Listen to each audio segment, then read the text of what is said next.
السلام عليكم ورحمة الله وبركاته. أعوذ بالله من الشيطان الرجيم. بسم الله الرحمن الرحيم.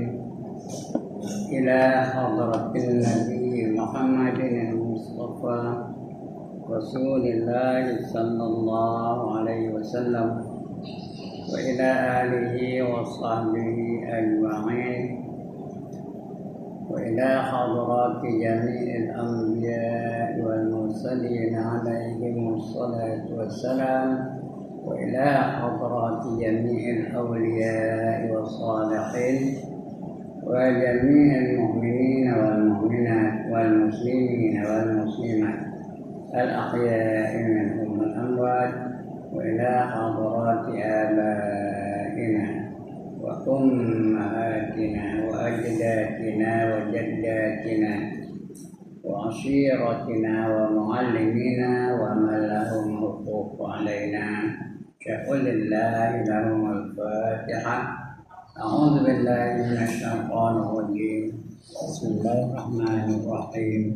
الحمد لله رب العالمين الرحمن الرحيم مالك يوم الدين إياك نعبد وإياك نستعين اهدنا الصراط المستقيم صراط الذين أنعمت عليهم غير المغضوب عليهم ولا الضالين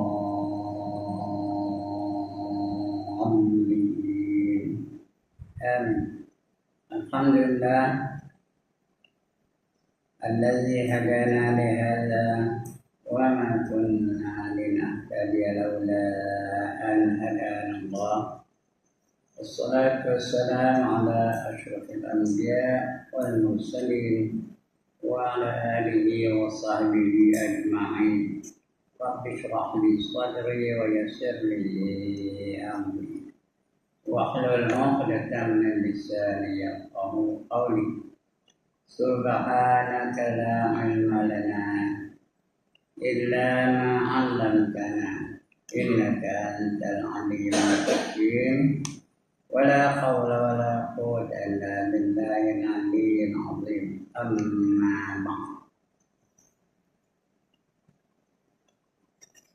Yang dimuliakan tuan-tuan yang jadi warga kerja Kota Raja, yang berbahagia tuan-tuan imam di tempat masing-masing, tuan-tuan bilal, tuan-tuan guru, ustaz-ustaz, saudara-saudara, pemimpin-pemimpin setempat, seluruhnya tuan-tuan, puan-puan, hadirin hadirat, muslimin muslimat yang dirahmati Allah sekalian. Alhamdulillah, setinggi-tinggi bersyukuran kita panjat di hadirat Allah Subhanahu wa taala yang pada pagi ini mengizinkan kita untuk berada di dalam majlis ilmu. Mudah-mudahan kita dibekalkan Allah dengan ilmu yang secukupnya bagi membantu kita dalam kehidupan, supaya kita boleh ikut apa saja yang diperintahkan oleh Allah Ta'ala dan meninggalkan apa saja yang dilarangkan olehnya. Kerana kita dalam hidup ni Allah datangkan 5 hukum. Kita mesti bertindak sewajarnya. Yang wajib kita buat semua. Yang haram kita tinggalkan semua. Yang sunat kita buat banyak-banyak yang kita mampu. Sebanyak-banyak yang mampu. Yang makruh kita tinggalkan sebanyak-banyak yang mampu juga. Dan yang harus kita jadikan ibadah kepada Allah Subhanahu wa taala. Bila ini kita lakukan, barulah kita dikira sebagai orang-orang yang beriman dan beramal saleh. Beriman artinya percaya betul dengan Allah Taala. Percaya dengan rukun iman yang 6 tu, bukan Allah Taala aja, rukun iman yang 6. Percayakan Allah, percayakan malaikat, percayakan Rasul, percayakan kitab, percayakan hari kiamat, dan percayakan qadar dan qada. 100%, jangan ada syak, jangan ada zon, jangan ada waham. Itu namanya beriman. Kemudian kena pula beramal soleh. Setelah beriman kena beramal soleh. Apa itu amal soleh? Apa saja kita buat mesti ikut cara Islam. Itu namanya amal soleh. Bila beriman dan beramal soleh, barulah Allah janjikan kebahagiaan di akhirat nanti. Allah janjikan syurga. Banyak ayat-ayat Allah yang menyeru kita menjadi orang yang beriman dan beramal soleh dan menjanjikan syurga bagi mereka yang beriman dan beramal soleh. Di antara yang berkata Allah, وَبَشِّرِ الَّذِينَ آمَنُوا وَعَمِلُوا الصَّالِحَاتِ أَنَّ لَهُمْ جَنَّاتٍ تَجْرِي مِنْ تَحْتِهَا الْأَنْهَارُ.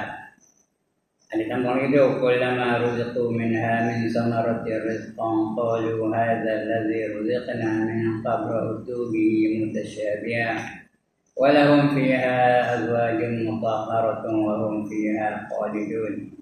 Berilah berita gembira kepada mereka yang beriman dan beramal soleh bahawa bagi mereka itu syurga yang mengalir di bawahnya beberapa sungai. Setiap kali mereka diberi buah-buahan, mereka mengadu kepada Allah. Ini serupa yang kami dapat pada dunia dulu. Nama yang sober, tapi hakikatnya tak sober. Dan bagi mereka itu pasangan-pasangan yang sentiasa suci, yang kekal mereka di dalamnya selama-lamanya. Jadi syaratnya beriman dan beramal soleh. Kemudian ayat lain pun apa kata Allah? Walladzina amanu wa 'amilus sholihat ulaika ashabul jannah hum fiha khalidun. Dan mereka yang beriman dan beramal soleh, mereka itulah yang menjadi penghuni syurga. Kekal mereka di dalamnya selama-lamanya. Apa tanda angkat tangan? Jadi kena beriman, percaya betul. Yang kedua kena beramal soleh. Mana kita lain daripada cara Islam tak terima di Tuhan. Itu namanya amal soleh. Apa saja kita buat mesti ikut cara Islam. Whatever you do must be in accordance with the teachings of Islam. Otherwise Allah will reject. Allah boleh tolak. Karena Allah nak kawal. Dan surah Ali Imran ayat 85 kata Allah, "Wa man yabtaghi ghairal Islam dinan falan yuqbala minhu wa huwa fil akhirati minal khasirin." Barang siapa mencari satu cara hidup lain daripada cara hidup Islam, maka sekali-kali tidak diterima Allah darinya. Tak terima di Tuhan, direject di Tuhan. Bila Allah reject, tidak dikira sebagai ibadah, dikira sebagai maksiat. Dan orang di akhirat nanti, orang itu di akhirat nanti akan digolongkan dalam golongan orang-orang yang rugi. Orang rugi ke mana? Nak kakek lah. Tanda rugi jadi orang yang untung. Orang untung benar surga. Pulang, pilih mana nak. Nak surga ada jalannya, nak neraka mana jalannya. Allah tunjukkan jalannya. Kata Allah, inna hadainahu sabila imma syakiran wa imma kafura. Surah Al-Insan. Sesungguhnya kami tunjuk kepada kamu jalan, sama ada kamu nak jadi orang yang syukur, orang syukur nak syurga, atau nak jadi orang kufur nak neraka. Mana nak pilih? Ada jalan juga. Nak syukur ni jalannya, beriman dan beramal soleh. Nak kufur ni jalannya, ingkar dan maksiat. Pilih mana nak. Alright, untuk pagi ini kita sambung lagi pembacaan kita. Kalau tak salah saya, tajuknya wajib adil antara isteri-isteri. Betul? Salah?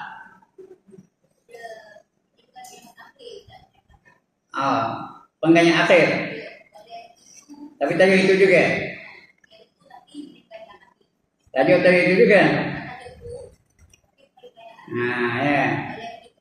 Oleh itu setiap isteri betul.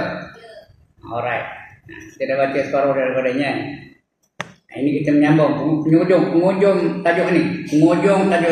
Lepas ni esok ada tajuk lain. Kita cerita tentang nikah kahwin betul. Bab nikah. Nak nikah minggu depan saja. Minggu ni tak ada nikah lagi. Tunang dulu. Minggu depan baru nikah.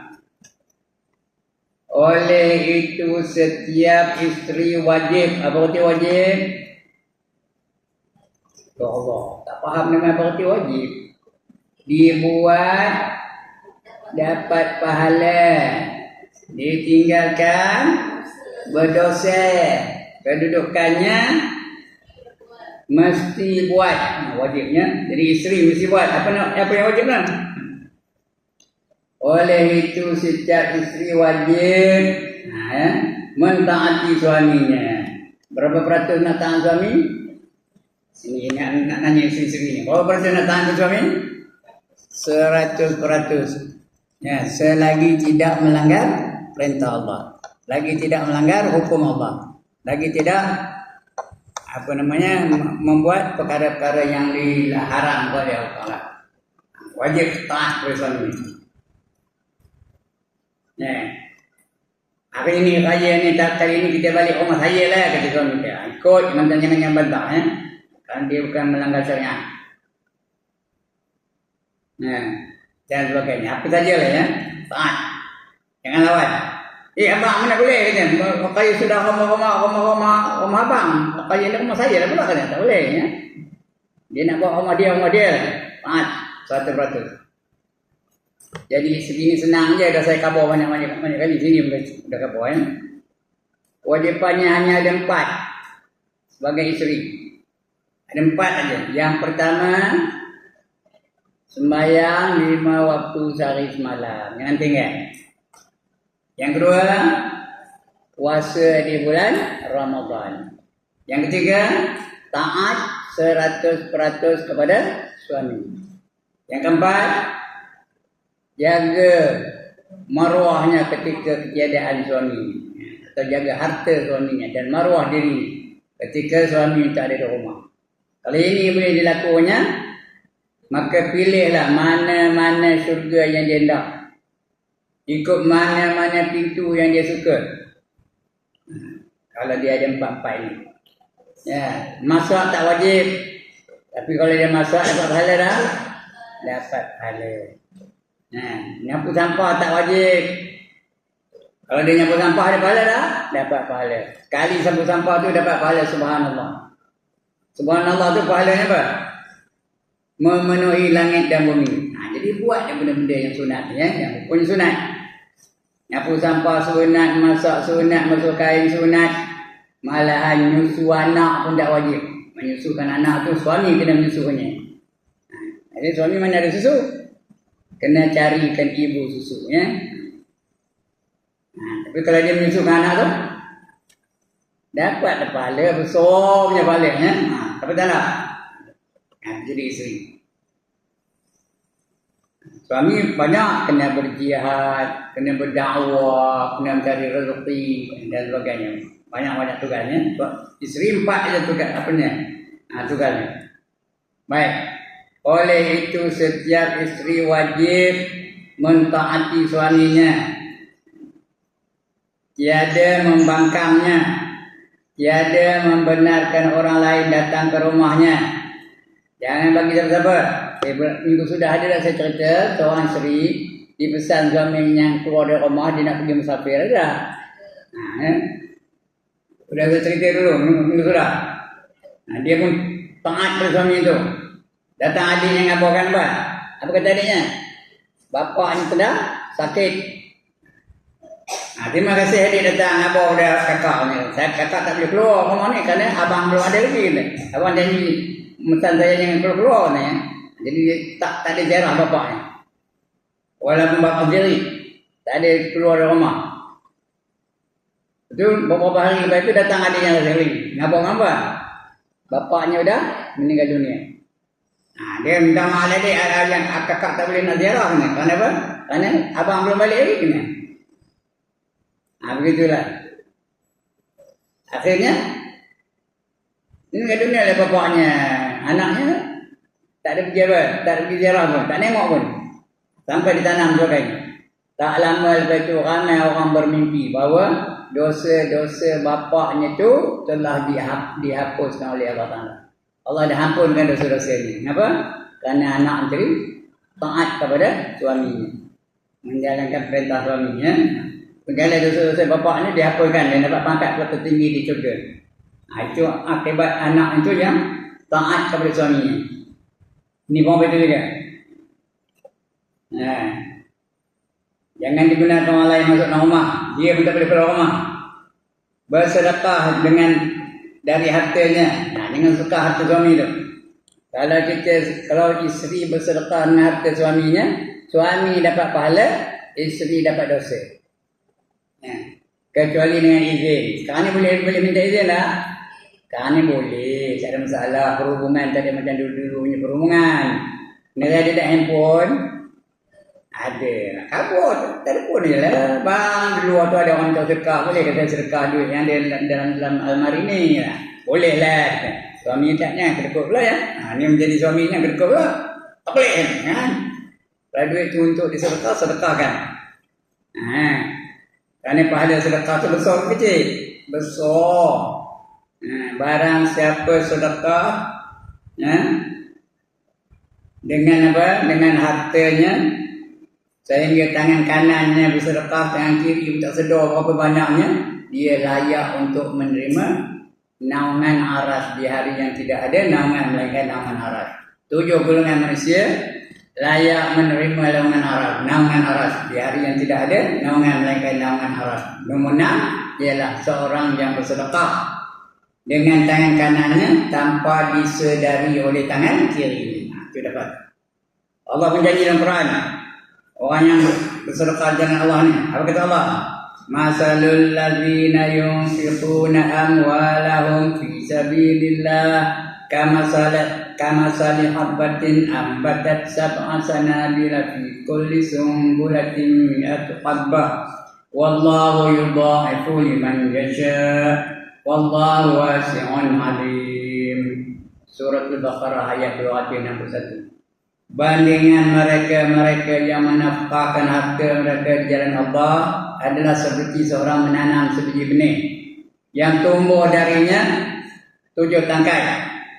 Pada tiap-tiap tangkai ada 100 biji benih. Semua orang 100 kali 7 orang 700 kali ganda. Itu selemah-lemah balasan dari Allah. Dan Allah itu perbendahaannya makluas lagi Allah Maha mengetahui. Itu janji Allah tu bagi mereka yang suka menginfakkan harta yang jalan Allah. Kalau dia suami isteri minta izin dengan suami dulu. Kalau suami kata bagi lah. Itu harta tu. Kerana harta tu suami punya ya. Dan tidak boleh keluar dari rumah. Nampak tu? Tidak boleh keluar dari rumah melainkan dengan izin dan redanya. Kalau diizin dan reda, bolehlah keluar dari rumah. Tapi nak izin pun kena tengok keluar dengan siapa. Ini ke mana? Nengok apa? Kena tahu lah, kata jangan bagi izin dulu. Kena tanya lah, nak keluar dengan siapa? Nak keluar dengan kawan-kawan, dengan siapa? Sanu, kabur tak apa. Nak pergi ke mana? Nak pergi ngaji yang tak apa, pergilah. Nak mengaji kalau suami tak ada, kena minta izin tau. Kalau suami tak ada lah. Kalau ada, kabur je lah. Saya nak ngaji ni katanya. Ada suami tak boleh larang. Kerana fardu ain dia, suami tak boleh melarangnya. Kecuali suami itu boleh ngajar. Lain lah. Kalau suaminya ustaz, boleh. Dia boleh ajar. Tapi kalau suaminya bukan ustaz, orang lain yang ngajarnya, apa dia nak minta izin dengan suami dia. Dan suami pun tak boleh larang. Jadi sepertinya jangan keluar rumah kecuali dengan redanya, izin dan redanya.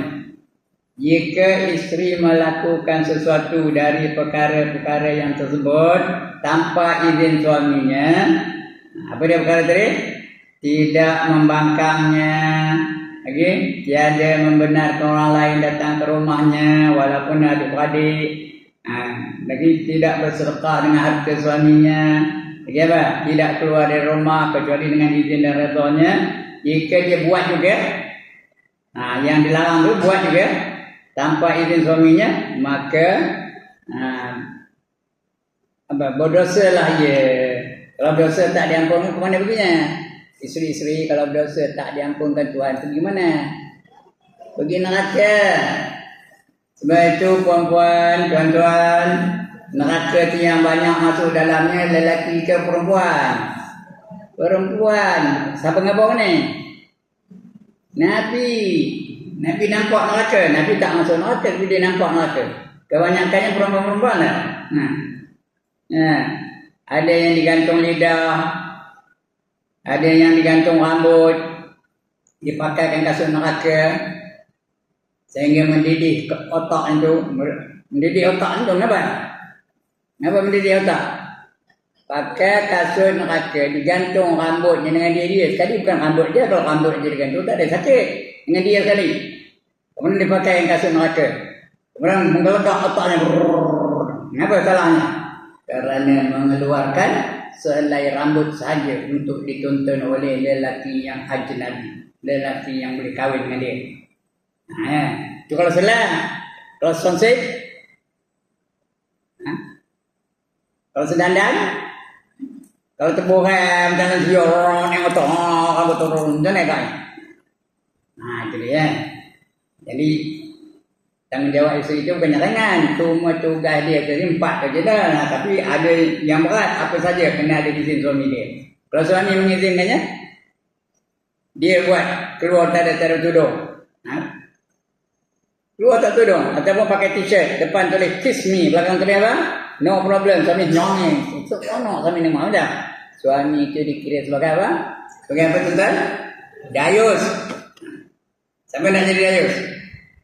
Orang dayus tak ada masuk syurga. La yadkhul jannah. Orang yang dayus. Di syurga tu ada tulis anti haram ala duyus. Di pintu syurga tu anti haram, anti tu kamu lah wahai syurga. Diharamkan kata orang-orang yang dayus. Orang dayus tak boleh masuk syurga. Itu dia. Maknanya jika isteri melakukan suatu daripada perkara-perkara yang tersebut tanpa izin suami, maka berdosalah ia. Apabila suami mengajaknya ke pembaringan, suami mengajak isteri bersama, sang suami tidak boleh, sang isteri tidak boleh menolaknya kecuali dengan izin syarak. Dengan izin syarak. Kalau dia tak haid, tolaklah, jangan bagi lah, jangan benarkan. Ataupun dia sakit tak bangun, boleh dia kabur, itu tak apa ya. Kalau dia yang biasa-biasa saja, jangan tolak.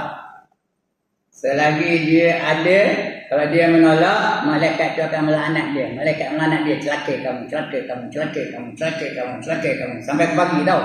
Kalau malam dia ngajak, sampai ke pagi dia dilaknat oleh malaikat. Kalau siang aja sampai dijemur lah. Dilaknat oleh malaikat. Kesimpulannya, maka hak suami atas isteri amat besar, banyak hak suami kepada isteri. Ya. Sehingga pernah diriwayatkan dari Nabi sallallahu alaihi wasallam, sekiranya badan lelaki itu penuh dengan luka daripada kepala hingga ke tapak kaki, lalu dijilat oleh isterinya, masih belum cukup menunaikan hak suami yang diwajibkan ke atas ni. Faham ni? Suami itu luka badannya dari kepala ke nanah penuh, daripada kaki ke kepala. Suami itu, isteri pun dijilatnya luka tu. Nanah tu masuk mulai pelan-pelan malam. Itu pun belum cukup lagi kewajipan isteri terhadap suami. Kalau lalu ada lalu buat apa tu dah? Isteri lalu buat apa tu? Sabuai lah. Nengok luka sampai megang tak lalu. Mau ubat tak lalu. Ini pula nak jilat. Kalau lalu pun belum lagi sempurna kewajipan isteri terhadap suami. Sebab itu kata Nabi, ada seorang badui, dah saya cerita sini ni. Seorang badui nak nengok mukjizat Nabi. Ya, apa kata badui tu? Kamu ni rasul ya? Kata Nabi, betul. Ya, saya rasul. Tunjuk kepada aku satu mukjizat. Supaya aku betul yakin kamu rasul dan aku boleh beriman dengan Allah dan kamu. Kata Nabi, kamu nak nengok apa? Kata Nabi, ngapa pada Arab badui itu? Kamu nak nengok apa? Itu ada pokok. Pokok kering tu, banyo. Tahu banyo? Banir tu pokok yang dah mati ya. Dah kering. Suruh pokok tu datang kepada kamu ya. Kata di Nabi, kalau aku nyuruhnya, kamu kata aku sihir. Kamu kabur pada pokok tu. So pokok tu datang dapat aku ni. Badu itu pergi kepada pokok tu. Pokok, pergi kamu mendapatkan Muhammad tu dia. Dia belum cari Muhammad Rasul lagi. Pergi ke dapatkan dia manggil kamu ni. Pokok tu rang, goyang-goyang. Ya. Terangkat akornya, terus jalan son menuju kepada Nabi. Ya. Dia mengkafar pada Nabi. Badu itu ngapa dia? Kafar, apa tu kafar? Cukup punya. Cukup itu. Kafar tu cukup, bukan kafar tu kelas agama fardu ain. Itu kafar lain ya. Kafar kan. Kafar ya tadi titik tu. Kafar, cukup itu ya. Suruh dia balik dia. Badu itu suruh pokok tu balik. Balik ke tempat kamu. Pokok tu balik ke belakang. Lepas tu melutut badu itu. Mengucap 2 kalimah syahadah di hadapan Nabi sallallahu alaihi wasallam. Lepas dia mengucap 2 kalimah syahadah, dia minta nak sujud pada Nabi. Wah ya Rasulullah, izinkan aku sujud pada kamu. Kata Badui itu ngapa pada Nabi?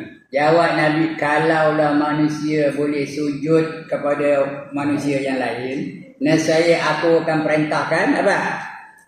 Aku akan perintahkan isteri-isteri supaya sujud kepada suami masing-masing. Kalau boleh manusia sujud kepada manusia yang lain, aku akan perintahkan isteri supaya sujud kepada suami masing-masing. Mujur tak boleh. Kalau boleh macam perempuan, balik kan, sujud ke suami. Sujud tau. Mujur tak boleh ya. Itu dia hebatnya. Hak suami terhadap isteri ya. Kesimpulannya maka hak suami ke atas isteri amat besar, sehingga pernah diriwayatkan dari Nabi sallallahu alaihi wasallam, sekiranya berdiri lelaki itu penuh luka-luka daripada kepala hingga ke tapak kaki, lalu dijilat oleh isterinya, masih belum cukup menunaikan hak suami yang diwajibkan ke atasnya. Sayur dia. Apa tu sayur dia? Sayur dia lah. Apa tu sayur dia? Penting lah. Very, very important sayur dia. Sayur dia lah hendaknya setiap isteri berusaha bersungguh-sungguh untuk memenuhi segala tanggungjawab terhadap suami. Dan tidak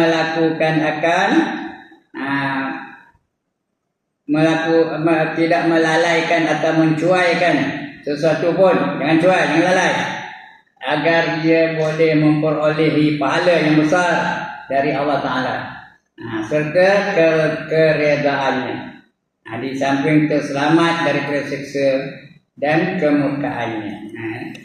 Dalam muhimmah tu ada banyak macam, macam-macam siksa yang dialami oleh isteri. Ada yang dituangkan dituangkan timah yang cair tu dalam kongkongnya, ada yang gantung rambut, ada yang dikekang rahang tu, ada 12 seksa yang dialami oleh isteri kerana derhaka kepada suaminya. Baca dalam kitab Muhammad. Saya tak bawa kitab Muhammad tu, betul boleh baca kejap ni. Kalau dia bawa, tak teringat. Jadi jangan sekali-kali derhaka. Kalau derhaka nanti berdosa, dalam dosa tak diampunkan, masuk neraka.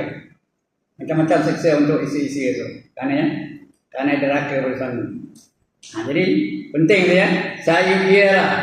Hendaknya setiap isteri berusaha bersungguh-sungguh untuk memenuhi segala tanggungjawab terhadap suami.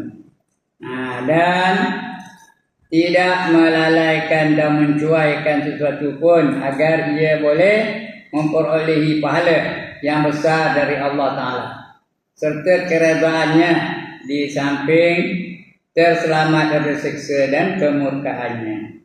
Begitu pula setiap suami patut memaafkan isterinya. Jadi suami pula jangan tekan ya. Maafkanlah isteri tu. Apa sikit salah-salah sikit jangan metor nengkin je katanya. Maafkan dia. Maafkan segala kesalahan isteri itu di atas setengah-setengah kesalahan. Ini kata yang setengah-setengah, bagi saya semualah apa yang salah, maafkan dia.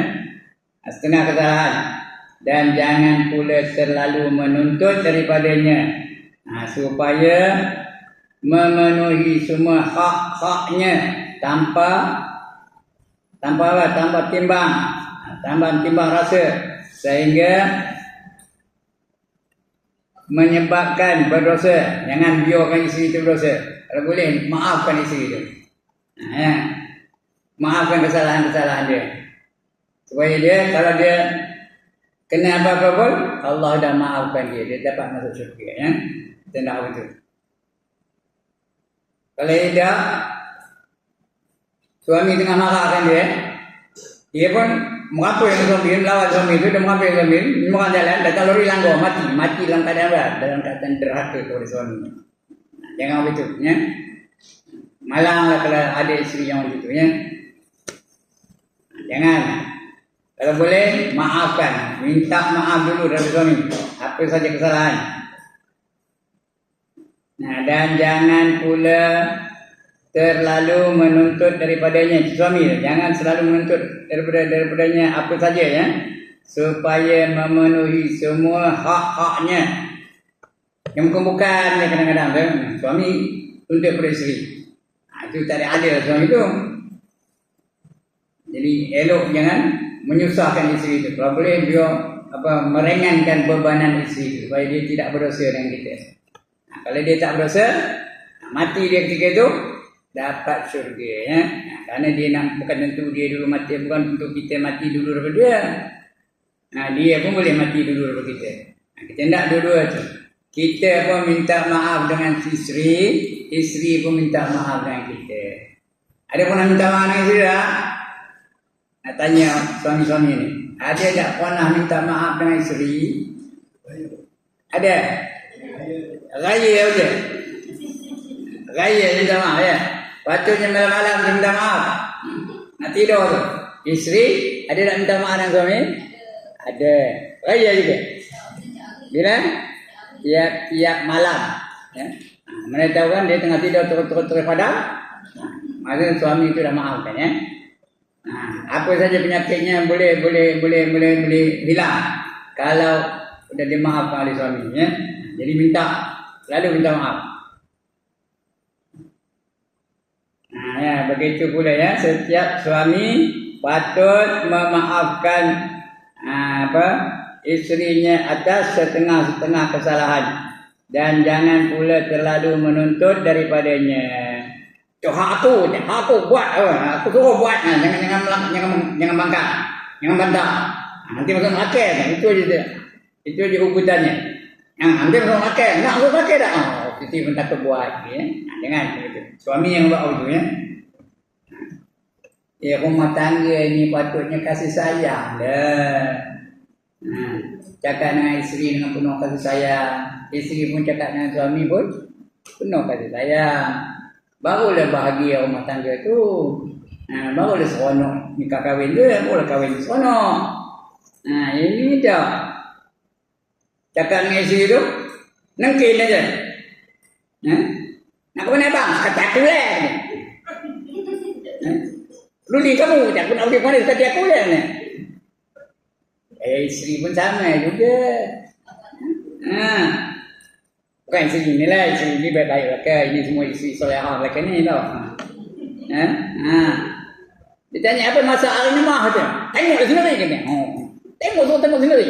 Kabar lah hari ni saya masak gulai tempoyak. Ikan keli gulai tempoyak. Itu favourite saya tau. Saya punya favourite bukan ikan keli, ikan baung. Ikan baung gulai tempoyak. Itu saya punya favourite. Ya. Tapi nanti tak ada, isteri tak boleh bangun. Barin aja bila nak masak. Jadi kita ni maaf aja dia. Dan dia tak boleh bangun. Udah berpuluh-puluh tahun dia melayan suaminya sampai dapat 7 orang anak. Berkorban untuk suaminya. Sekarang ni dia dah tak lalu, kita maafkan je lah dia. Hanya mana buat. Sabarlah. Mudah-mudahan doa kalau saya supaya sabar sampai akhir hayat saya atau akhir hayat dia. Sabar je. Nak sabar sampai bila? Sampai bila nak sabar ni tuan-tuan dan puan-puan? Sampai matilah. Saya pun ada tekin dia orang tau. Ni saya dah cerita sini kira entah saya tengok dah. Ya. Saya berteduh naik motor di satu tempat, jumpa satu orang dia pun tidur juga. Dia pun cerita kepada saya, mengapa satu orang tu dia tu ngata buat saya begini. Saya kata, sabar aja lah, kenapa benda. Dia tengking saya balik. Hei, sampai bila saya nak sabar ni? Sampai bila nak sabar? Saya pun jawab, sampai mati lah. Nunggu tu dia. Sampai mati. Kita nak mati membawa pahala sabar. Nak ke tak? Kita nak mati membawa pahala syukur. Nak ke tak? Kita nak mati membawa pahala redha. Nak ke tak? Jadi itu kita nak mati. Pahala itu kita nak bawa balik. Bukan masa hidup saja. Mati itu kita nak. Sebab dalam hidup ni tak sabar tak betul tu. Sampai bila nak sabar? Sampai bila nak sabar? Sampai mati. Nak mati dalam pahala sabar. Pahala sabar ni besar ke kecil? Tak ke tak? Apa kata Allah? Innama yuwaffas sabirun ajrahum bighairi hisab. Sesungguhnya pahala bagi orang yang sabar itu tak dapat dikira berapa banyak. Bilang tak bilang? Nak ke tak nak? Puan, nak ke tak nak? Sekali lagi, nak ke tak nak pahala sabar? Atau? Sampai bila? Sampai mati. Sabar. Bila dengar itu baru diam je. Kita tengking je. Sampai bila aku nak sabar ni? Saya kata sampai mati lagi. Dalam hidup ni tuan-tuan dan perempuan, kita mesti mengalami 4 perkara. Yang pertama, dapat nikmat. Apa nak buat? Kita dapat nikmat apa buat? Syukur. Nikmat pun dapat, pahala pun dapat. 2 untung. Nikmat pun dapat, pahala pun dapat. Dapat pahala syukur. Yang kedua, dalam dunia ni kadang-kadang berlaku musibah, kemalangan. Macam-macam kemalangan berlaku. Penyakit lah. Bagaimana kita sakit lah, isteri sakit ke, anak-anak sakit ke, ataupun rumah atap di tiup angin ke umpamanya ya. Atau rumah terbakar ke, macam-macam musibah boleh berlaku. Bila berlaku musibah apa buat? Sabar. Allah bagi pujian bagi orang sabar tu. Apa kata Allah? Wa basyiris sabirin. Berilah berita gembira kepada orang-orang yang sabar. Siapa yang sabar tu? Alladzina idza asabathum musibah qalu inna lillahi wa inna ilaihi raji'un. Yaitu mereka-mereka yang apabila ditimpa apa-apa musibah, mereka berkata kami Allah yang punya. Dan kepada Allah lah kami akan dikembalikan. Inna lillahi wa inna ilaihi raji'un. Apa dapat? Ulaika alaihim salawatum min rabbihim wa rahmah. Mereka itulah yang dapat selawat dari Tuhan mereka. Tuhan selawat kepada kita, hendakkan tanda Tuhan selawat. Puan-puan, tuan-tuan, tak Tuhan selawatkan kita? Jadi kalau hendakkan Allah selawatkan kita, kita selawat dulu dengan dia. Sekali kita selawat, Allah balas berapa kali? 10 kali. Selain berselawat, Allah bagi rahmat. Hendak kita nak rahmat. Tuan-tuan yang membandak kata nak rahmat Allah. Nak buat apa? Air boleh minum. Nasi lemak boleh mamam. Rahmat nak buat apa? Nak melayakkan masuk syurga. Kerana kita kalau masuk syurga pun hanya dengan rahmat Allah. Bukan dengan pahala ibadah. Bukan dengan pahala sembahyang. Bukan dengan pahala baca Quran. Bukan dengan pahala tuan-tuan ngaji begini. Bukan dengan pahala saya ngajar kejap ni. Itu belum melayakkan kita masuk syurga. Kita hanya boleh masuk syurga dengan rahmat Allah. Baru dapat masuk syurga. Jadi orang yang sabar tu Allah bagi apa? Mula-mula Allah selawat, yang kedua Allah bagi rahmat. Ulaika alaihim salawatum min rabbihim wa rahmah wa ulaika humul muhtadun. Dan bagi mereka lah yang dapat apa? Dapat hidayah, dapat petunjuk. Petunjuk ada 2. Kalau dari Allah semua baik-baik lagi. Kalau petunjuk dari Allah baik-baik lagi. Yang tak baik itu petunjuk dari syaitan. Itu tak baik. Tunjuk dia. Syaitan ada tak bagi petunjuk? Ada. Macam dia, macam mana, apa namanya, jampi-jampi supaya orang-orang terbuka, tak ada bangun, tu. Setan dengan ajar tu. Ya? Memuka rumah orang. Jadi kamu gajah dulu, masyur tu, bak buka ni dah. Bila baca tu, tak sedar. Dia masuk dalam rumah tu, curilah apa benda. Ada yang membuka, ada orang nak belajar kan? Ada orang nak belajar ilmu buka tak? Ada. Buka tu apa? Jampi supaya orang dalam rumah tu tak sedar. Ada. Banyak yang masuk tu. Jadi itu siapa mengajar tu? Setan. Kerana petunjuk ni ada dua. Satu ke arah kebaikan, lagi satu ke arah kejahatan. Fa'alhamaha fujuraha wa taqwaha. Ada tak ayat begitu? Dan diberinya petunjuk ke arah kejahatan dan ke arah kebaikan, ke arah ketakwaan. Kalau ke arah ketakwaan, ni mikrofonnya. Kalau ke arah ketakwaan, dia boleh membantu berdakwah dan sebagainya. Kalau ke arah kejahatan, boleh tak mikrofon ni ke arah kejahatan? Boleh tak saya gunakan mikrofon ni ke arah kejahatan? Boleh. Siapa ngajar ni? Setan yang ngajar. Pergi pada kawan tu. That's the way I like it. Ada. Mari kita menari, mari kita berjoget, mari kita minum arak, mari kita isap dadah. Itu kejahatan, itu kebaikan tu. Kejahatan. Siapa ngajarnya? Setan. Kalau Allah ngajarnya, zikir kamu. Afdalul zikri fa'lam annahu la ilaha illallah. Kita pun la ilaha illallah. La ilaha itu untuk apa? Untuk kebaikan ya. Fa'alhamaha fujuraha wa taqwa. Dan ditunjukkan dia ke arah kebaikan dan juga ke arah kejahatan. Ke arah kejahatan dan ke arah kebaikan. Jahat dulu baik ya. Ulaika alaihim muhtadun. Dan orang yang sabar tu dapat hidayah dari Allah. Ingat apa dia dapat? Mula-mula dapat selawat. Kalau Tuhan selawat dengan dia, itu tanda Allah nak ampunkan dosa-dosa dia. Yang kedua dapat apa? Rahmah. Rahmah tu apa? Melayakkan diri dia masuk ke dalam syurga. Kerana kita kalau masuk syurga pun hanya dengan rahmat Allah. Yang ketiga dapat apa? Dapat hidayah dari Allah Subhanahu Wa Taala. Kalau hidayah tu baik-baik katanya. Itu kegembiraan bagi orang-orang yang sabar. Itu so kita sabar. Bila berlaku musibah, sabar.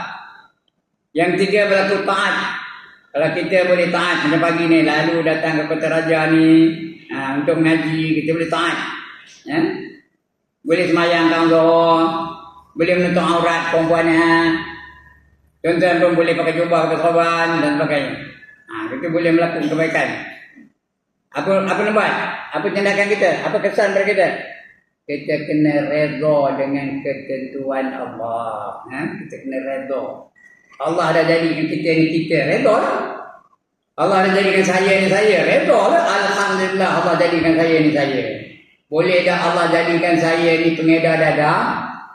Tuan-tuan dan puan-puan boleh dah? Boleh dah Allah jadikan saya ni penyanyi pop? Boleh dah? Boleh. Boleh dah Allah jadikan saya ni penyanyi dangdut? Saya pun tak tahu nyanyi jatuh lah. Dalam hatiku hanya ada kamu. Boleh tak? Boleh? Muncul tak ada. Kejam tak apa lah ya. Itu contoh je.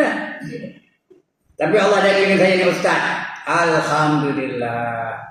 Sedangkan saya ni bukan ada pendidikan formal secara agama ni. Tak ada pun. Apa cari kelulusan? Cuma dia tahu dia mengajar je dari kerajaan negara. Itu aja. Lain tak ada. Tapi alhamdulillah. Terima dia orang. Nak orang dengarnya. Tuan-tuan pun datang dia dengar. Perempuan pun datang dia dengar. Alhamdulillah. Syukur. Bukan syukur ya. Redha kita dengan ketentuan Allah Ta'ala. Jadi kalau boleh taat apa buat? Redha. Kadang-kadang buat dosa juga. Tambah kami duduk di Taman Melayu tu. Di kampung tu ada taman namanya Taman Melayu. Orang Melayu semua. Orang Melayu mana ada melih anjing. Jadi kadang-kadang pagi-pagi suka apa? Ada yang suka jogging. Siapa yang suka jogging? Amoy. Dia main jogging di Taman Melayu dah. Buka di pintu dah nampak. Besar-besar tiang. Tiang melepak tu. Start je motor nak pergi masjid. Dah nampak pakai tau. Usul tiang tu. Mana tiang? Tak ada tiang ni. Nah, kau aja. Hati kalau tak tengok, telanggo, bukan ubi. Ya, ubi apa tu? Kalau tak tengok, telanggo. Jadi jangan telanggo, tengok juga lah. Dosa tak? Dosa. Bila berdosa apa buat? Contoh nak membuat, bila dosa apa buat? Taubat. Bila dosa taubat. 4 perkara teringat tau. 4 situasi ada 4 tindakan. Bila berdosa taubat. Ada tak Allah suruh kita taubat? Ada. Apa kata Allah? Ya ayyuhallazina amanu tubu ilallahi taubatan nasuha. Asa rabbukum ayyukaffir ankum sayyiatikum wa yudkhilakum jannatin tajri min tahtiha al-anhar. Ya, wahai orang yang beriman, bertaubatlah kamu kepada Allah dengan sebenar-benar taubat. Namanya apa? Taubat apa? Nasuha. Asa rabbukum, mudah-mudahan Tuhan kamu akan memaafkan segala kesalahan-kesalahan kamu dan memasukkan kamu dalam syurga yang mengalir di bawahnya beberapa sungai. Itu janji Allah bagi orang yang taubat. Enggak, kita nak. Tapi tak nak kan? Jadi taubatlah selalu. Karena kita ni berdosa belakang. Siapa tak berdosa angkat tangan? Saya nak tengok mana orang tak berdosa. Nak ke kampung kan? Nak masuk dalam TikTok. Orang ini tidak berdosa. Ada? Semua manusia berdosa. Apa kata Nabi? Ma min adamiyyin illa walahu dzunub. Tidak daripada anak Adam melainkan adalah dosa bagi mereka. Banyak dosa. Dosa besar, dosa kecil, dosa zahir, dosa batin, dosa sedar, dosa tak sedar, dosa sengaja, dosa tak sengaja, dosa tahu, dosa tak tahu. Apa? Kalau hidup dia memilang. Dosa besar, dosa kecil, dosa zahir, dosa batin, dosa sedar, dosa tak sedar, dosa sengaja, dosa tak sengaja, dosa tahu, dosa tak tahu. Ada berapa? 10. Bukan 10 dosa, 10 jenis. Kalau satu jenis 1 juta, berapa dosa? Kalau satu jenis ada 1 juta dosanya, berapa dosa? 10 juta. Jadi wajib ke tak wajib kita taubat? Wajib. Banyak dosa kita ni. Siapa merasakan dia tak berdosa, itulah orang yang sebingung-bingung orang. Kerana dia merasakan diri dia tak berdosa. Dan sebenarnya dia lah orang yang berdosa. Dia berdosa kerana dia merasakan diri dia tak berdosa. Baca wali-wali pun merasakan dirinya berdosa. Wali-wali tu kan tahu dia jadi wali tau.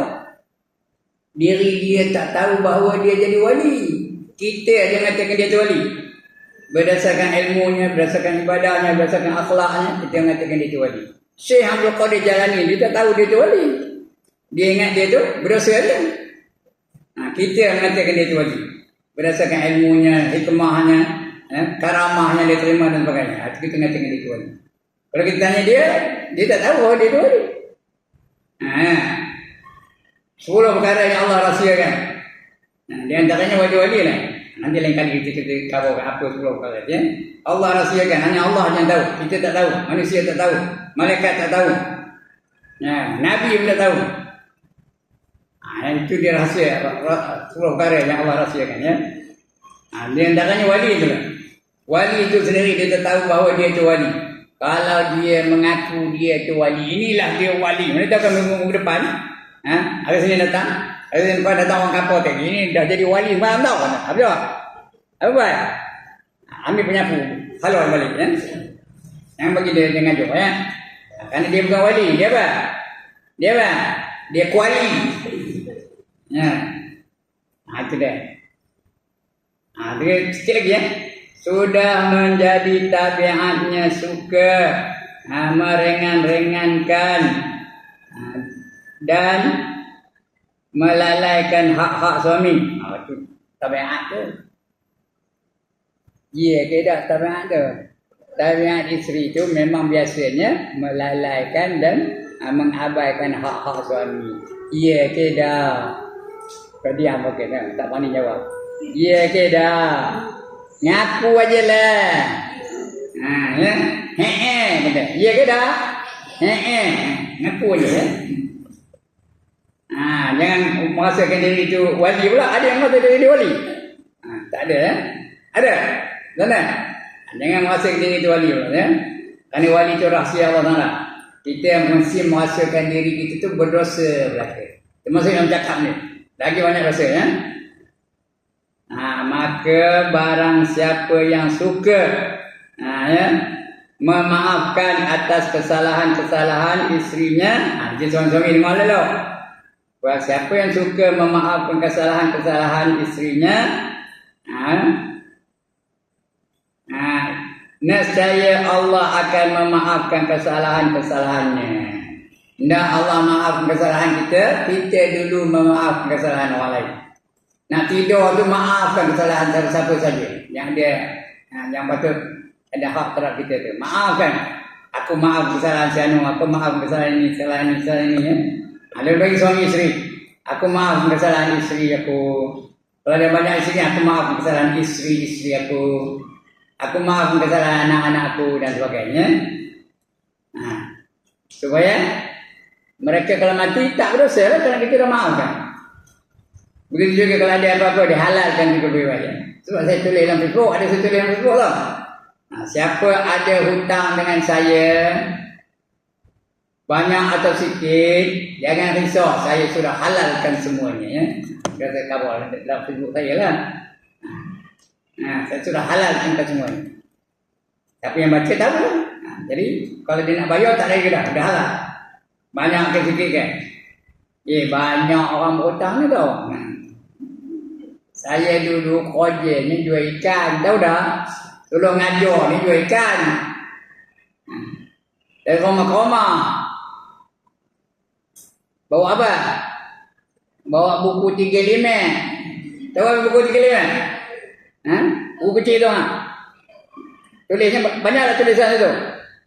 Tulisan siapa tu? Tulisan siapa tu? Orang berhutang lah, berjela-jela ya. Cukup bulan bayar, cukup bulan bayar ya. Bila cukup bulan pergi depan rumah dia, tak kunci pintu rumah dari luar. Nak kata tak ada orang, ada anak-anak dalam rumah tu tengah main. Artinya dia tak nak jumpa dengan saya. Tapi saya dah catat dah. Maaf sudah saya halalkan ya. Bukan banyak, bukan semua lah, setengahnya begitu ya. Jadi kita maafkan kesalahan orang lain. Lah halalkan apa-apa ada orang berhutang dengan kita. Maka barang siapa yang suka memaafkan atas kesalahan-kesalahan isterinya, nescaya Allah akan memaafkan kesalahan-kesalahannya. Tidak ada Allah maafkan kesalahan kita. Tidak. Sebab itu tuan-tuan dan puan, maafkan kesalahan isteri-isteri. Isteri-isteri pun maafkan kesalahan suami-suami. Dan maafkan kesalahan anak-anak. Sebab itu kita jangan suruh anak-anak kita melakukan perkara yang dia tak mampu. Kalau dia tak boleh buat, dia jadi derhaka kepada kita, dosa pula dia. Kalau agak-agak tak mampu anak tu buat, jangan suruh. Kerana kalau dia tak boleh buat, dia derhaka kepada kita. Anak lagi teruk dengan ibu apa ya? Dosa kena derhaka apa itu? Mengatakan, pun tak boleh. Ini kita dah cerita dulu tentang kewajipan anak terhadap ibu bapa.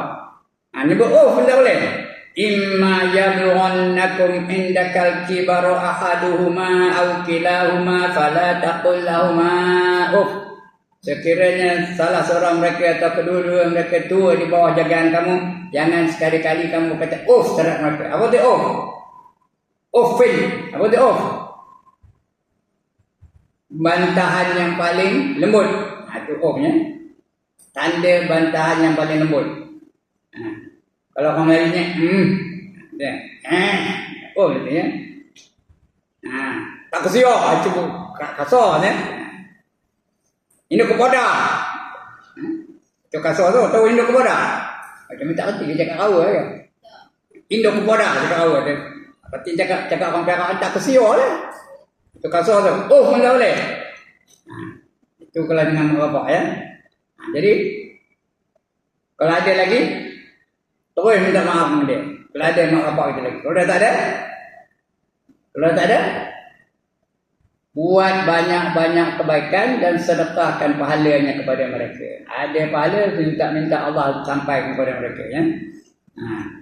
Itu kalau mak bapak ya. Dan jangan lupa berdoa untuk mereka. Setiap kali berdoa dalam apa-apa majlis pun jangan lupa berdoa untuk kedua ibu dan bapa. Allahumma ighfir lana dzunubana wal walidina warhamhum kama rabbawna shighara. Sebab saya apa-apa saja pun doa saya lepas ngaji ke, kenduri ke, majlis apa-apa ke, mesti diiringi doa untuk ibu dan bapa. Mudah-mudahan Allah ampunkan dosa-dosa mereka dan Allah ampunkan dosa-dosa saya juga ya. Mudah-mudahan. Itu kalau dengan ibu bapa ya. Jadi maaf kesalahan mereka itu. Sesiapa yang melupakan kekhilafan, siapa yang melupakan kekhilafan orang lain atau kesalahan orang lain, tak ingat kesalahan orang lain, nescaya Allah akan melupakan kekhilafannya sendiri. Kita jangan ambil hati benar dengan kesalahan orang lain. Jangan ingat je dia buat aku kotor begini. Jangan lupa kan. Ada dua perkara yang mesti dilupa-lupakan. Yang pertama, kebaikan kita terhadap orang lain. Jangan itu aja diingatkan. Kita kena lupa-lupakan. Apa saja kebaikan kita kepada orang lain, kita lupa-lupakan. Jangan diungkit-ungkit. Kita ada pernah tolong dia, pernah derma pada dia, pernah bantu dia, pernah bayar bil dia dan sebagainya, belanja dia makan apa. Jangan itu aja diingatkan. Mesti dilupa-lupakan. Yang kedua, kesalahan orang lain terhadap kita mesti dilupa-lupakan. Ada dua perkara yang mesti dilupa-lupakan dan ada dua perkara yang mesti diingat-ingatkan. Jangan lupa. Perkara yang dilupa-lupakan tadi ya, kebaikan kita kepada orang lain, dan yang kedua, kesalahan orang lain terhadap kita. Apa benda yang mesti kita ingat-ingatkan? Apa kita mesti ingat-ingatkan? Kebaikan orang lain pada kita. Jangan lupa, ingat dulu supaya kita menjadi orang yang bersyukur, menjadi orang yang sentiasa berterima kasih, sentiasa berhutang budi padanya. Itu kebaikan orang lain pada kita. Mesti diingat-ingatkan. Yang kedua, kesalahan kita terhadap orang lain. Jangan lupa. Kita pernah mengenai orang lain. Ingat, supaya kita boleh minta maaf dengan dia. Supaya kita boleh apa? Boleh menyelesaikan masalah kita dengan dia.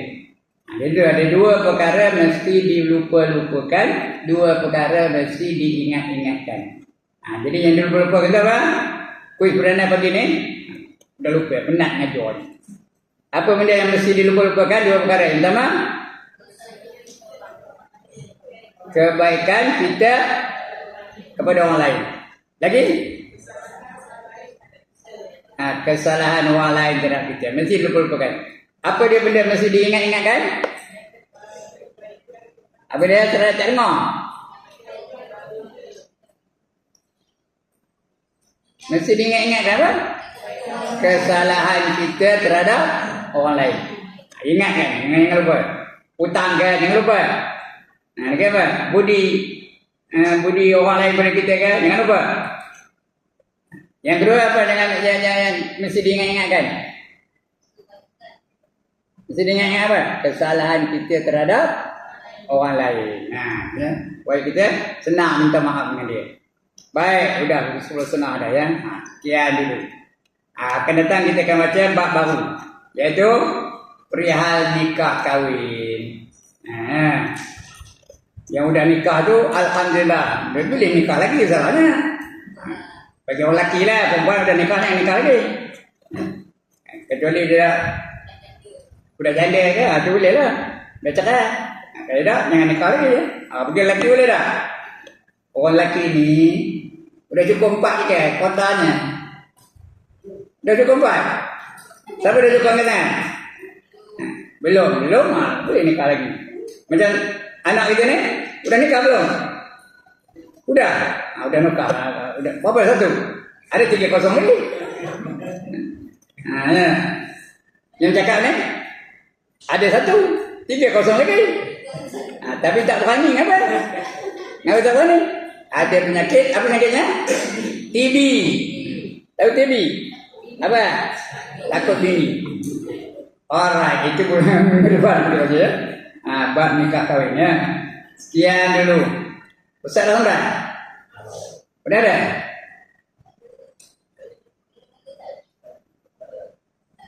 Belum lagi? Okey, kalau belum lagi, saya buka soalan. Nah, siapa ada apa-apa nak tanya? Atau ada apa nak bangkang? Ya, silakan. Nak bangkang? Nak tanya, silakan. Ilmu buka? Ha?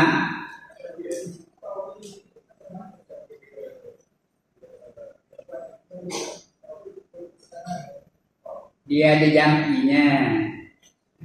Kalau ada jampi itu orang tu tak sedar, tidur sampai ke pagi. Dia angkat tak sedar. Tu ada yang pandai-pandai tu. Ya, nak belajar? Nak belajar dah?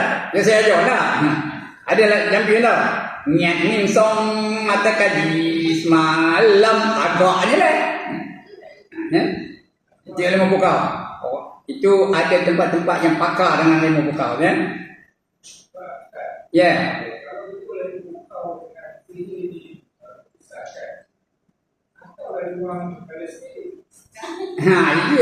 Itu. Ya. Patutnya pergi Palestin dia, bukan sini. Kalau betul ada ilmu buka, pergilah Palestin. Buka dia tu. Kalau tak boleh bergerak, dicuci. Kalau betul. Tapi yang banyaknya untuk buat maksiat saja, bukan untuk buat perjuangan Islam. Dia buat maksiat saja. Boleh berkesan. Kalau ada orang boleh racun orang tu nak melalui angin, boleh tahu. Bila dah racun tu masuk dalam badan orang tu melalui angin aja. Tapi kalau boleh racun tu, apa salah pergi ke Palestin tu? Tiup racun tu, biar dia masuk dalam Benjamin Netanyahu, boleh tak? Ini tak ada. Dia niup handai ada tempat dia aja. Ya, itu saya setuju je. Okey, lagi? Ya.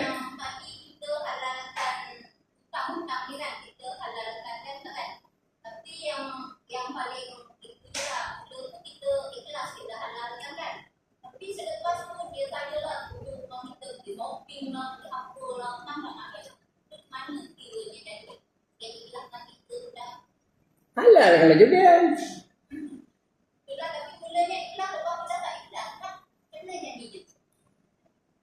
Nak itulah nak diikhlaskan diri itu. Kalau rasa tak ikhlas ya aku halalkan kerana Allah Taala. Di benda tu boleh diusahakan ya. Kalau kita tak ikhlas, orang hangat kita ikhlaskan diri itu. Boleh diusahakan. Aku buat ni semata-mata kerana Allah ya. Insya-Allah. Itu diikhlaskan diri itu. Jangan hangat lagi. Boleh diusaha, boleh lawan-lawan. Itu lawan nafsu tu. Nafsu kata marah, lawan. Tak boleh jadi marah. Lega hati tu. Ingatkan bahawa pahala itu lebih baik daripada harta kita yang kita dah halalkan tu. Pahala itu lebih baik. Nak kata kita nak syurga. Jadi pilihan ada. Mana lebih baik?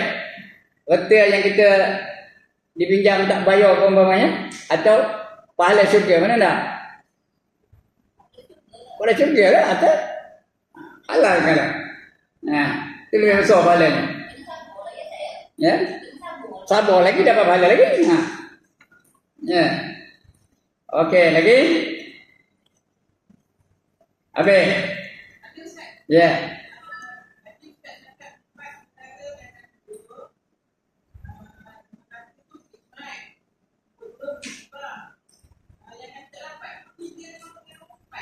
Nombor 3 dapat? Nombor 3 takdir.